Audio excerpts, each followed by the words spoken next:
Halo, kembali lagi dengan saya, Peter. Kali ini kita akan membahas satu saham yang bergerak di bidang real estate ya, yaitu saham Ciputra Development. Dan kalau kita lihat, performanya ini cukup menarik ya kalau kita membandingkan performa di tahun lalu dibandingkan tahun sekarang. Dan di sini kalau kita lihat, ada kenaikan 19% ya dari penjualan real estate ya dibandingkan tahun yang lalu.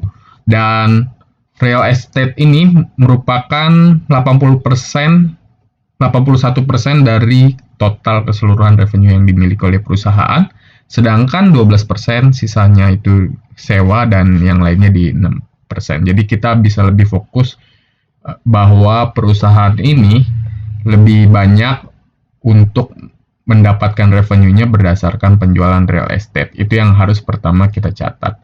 Nah, kemudian kita akan melihat bagaimana performa sahamnya atau perusahaannya sesuai dengan kaidah-kaidah fundamental. Pertama, kita akan melihat total asetnya ya. Kalau kita lihat di sini total asetnya terus meningkat dibandingkan tahun kemarin juga, dan di sini total equity-nya juga meningkat. Artinya peningkatan asetnya itu diperoleh dari peningkatan equity, dan peningkatan equity itu bisa diperoleh dari adanya keuntungan. Nah, ini sedikit summary-nya. Jadi aset itu sama dengan debt tambah equity. Jadi aset bisa tumbuh karena utangnya nambah, labanya nambah, atau jumlah saham beredar yang berubah. Dan di sini mungkin yang paling berkontribusi adalah pertambahan laba. Oke, jadi ini performa yang cukup menarik. Saya akan memberikan lampu hijau di sini. Kemudian untuk debt to equity ratio, kalau kita lihat nilainya di angka 1 ya.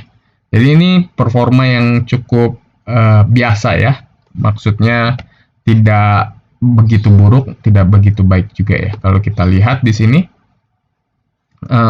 debt to equity ratio itu baru akan dianggap tinggi kalau lebih dari 1 atau 2. Dia di 1,01, jadi di batasnya ya kalau menurut saya. Kemudian kalau misalnya lebih tinggi lagi akan meningkatkan resiko perusahaan. Cuman kalau kita lihat di sini memang dibandingkan tahun kemarin nilainya juga turun. Jadi ini merupakan tren yang suportif ya, mendukung bagi kita investor. Kita akan memberikan lampu hijau di sini. Kemudian kita bicara tentang adanya uang kas ya. Jadi uang kas ini sangat penting ya, karena utang jangka pendek ya kalau bisa dan sebaiknya dibayarkan menggunakan uang kas yang ada sekarang. Dan nilainya ini meningkat ya dari tahun ke tahun. Tahun ini cukup tinggi nilai kasnya.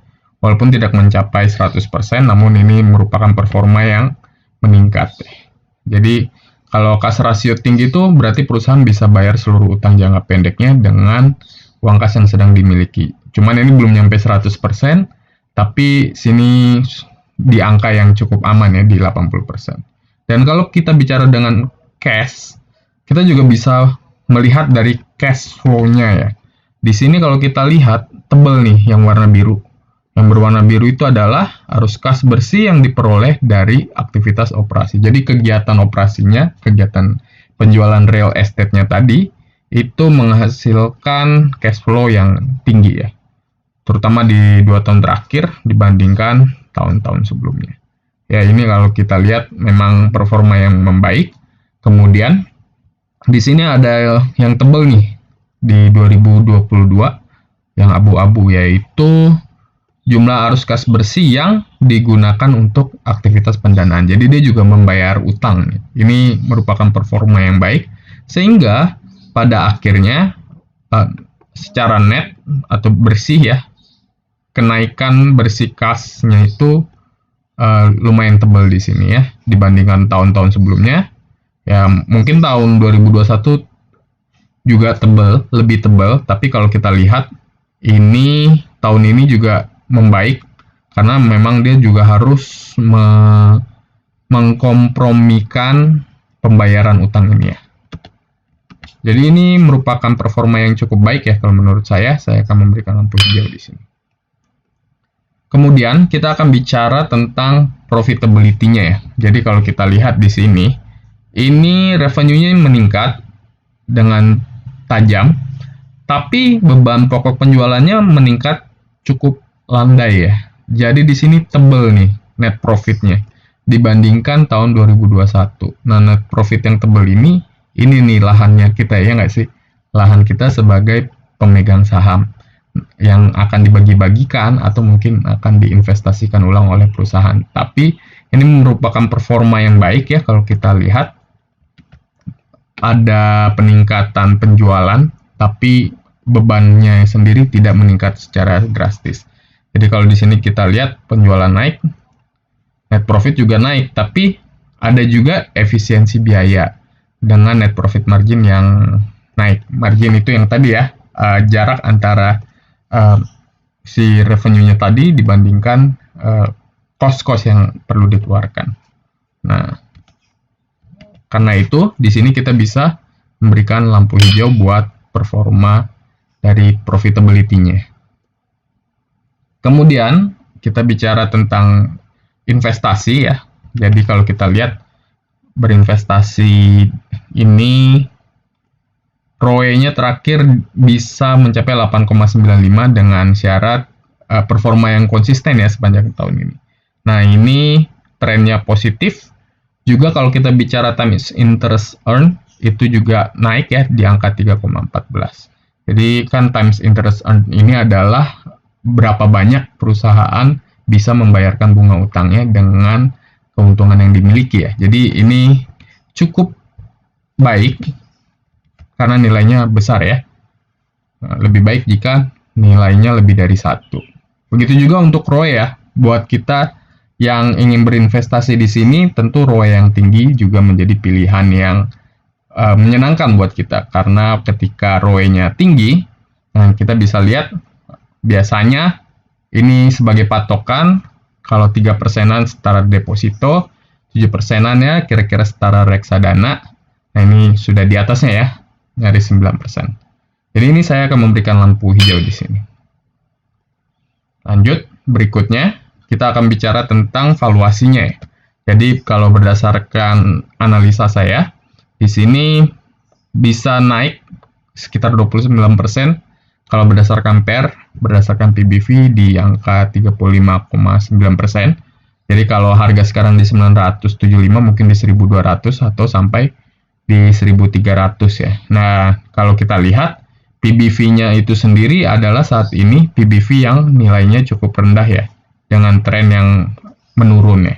Nah, ini kan kita sebagai fundamentalis, mungkin PBV ini ya tergantung mekanisme pasar juga ya. Artinya kita nggak tahu kapan nih PBV-nya bakalan berubah arah, tapi yang pasti semakin rendah PBV-nya, maka kemungkinan dia untuk naik kembali ke nilai yang atas tadi di angka 1,67 mungkin itu lebih tinggi dibandingkan kalau dia sudah di atas. Jadi ini merupakan tanda bahwa adanya diskon untuk saham ini ya. Nah, berikut ini summary-nya ya. Harga sekarang di bawah harga PBV dan IHSG. Artinya tipe saham yang cukup diskon dan cocok untuk dilakukan pembelian. Harus menyesuaikan kondisi teknikal dan menyesuaikan isu yang berkembang. Dan dengan performa ini saya akan memberikan lampu hijau untuk saham. Nah, berikutnya kita akan lihat summary-nya ya. Tadi kalau kita lihat growth-nya, asetnya juga bertumbuh, jadi saya memberikan centang di sini. Kemudian untuk likuiditasnya, debt to equity ratio-nya juga lumayan rendah ya, masih di bawah batas ya. Jadi kita memberikan centang. High cash reserve, iya, kita lihat dari operational cash flow-nya tinggi, dia juga bisa bayar utang, tapi cash flow-nya tetap positif. Kemudian untuk profitability, ini saya akan memberikan centang 2 ya, karena tadi kita lihat revenue-nya naik, tapi cost-nya tidak naik sebesar revenue-nya. Artinya margin-nya jadi lebih besar, profit-nya jadi lebih besar. Kemudian untuk valuasi, berdasarkan pendekatan IHSG maupun pendekatan dari PBV, kedua-duanya masih menunjukkan tanda diskon. Jadi ini full centang ya kalau dari saya ya. Nah, strategi apa yang bisa kita pakai untuk saham ini? Nah, berikutnya kita akan bahas kelebihan, kekurangan, kesempatan, dan threat-nya atau ancamannya ya. Pertama, untuk kelebihannya adalah peningkatan keuntungan ya. Jadi kita centang 2 tadi ya untuk keuntungannya.